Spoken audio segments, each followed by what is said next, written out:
Hit TV YouTube channels లో మీ వ్యాపార ప్రకటనలకు మరియు ప్రమోషనల్ ఇంటర్వ్యూస్ కోసం వెంటనే సంప్రదించండి.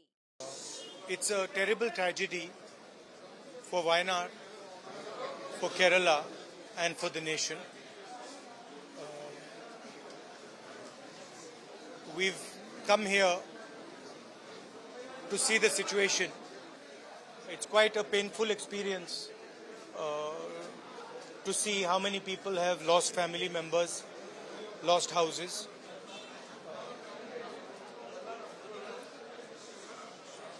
It's very difficult to speak to people in these circumstances because really you don't know what to say to them, you know. So it's been quite a difficult day for me, but we are going to try and help make sure that the survivors get what is their due. A lot of them want to be relocated, so I hope the government takes that into account. There is still a lot of work to be done here, but it's a huge tragedy. I'd like to thank all the people who are working here, the doctors, the nurses, the administration, volunteers. I'm very proud of everyone who's working here, but it's very, very sad to see. I feel how I'd felt when my father died. That I've seen so many people. I remember what I felt when my father died, and here people have not just lost a father, they've lost the whole family, entire family, brother, sister, mother, father. So I know what I felt, and this is much worse than that. And it's not one person who's feeling it, it's thousands of people who are feeling it.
Hit TV app ని download చేసుకోండి. ఇందులో short news, live news, entertainment movies అన్ని available గా ఉన్నాయి. Please download Hit TV app. Hit TV app hit TV యాప్ని ఫ్రీగా download చేసుకోండి.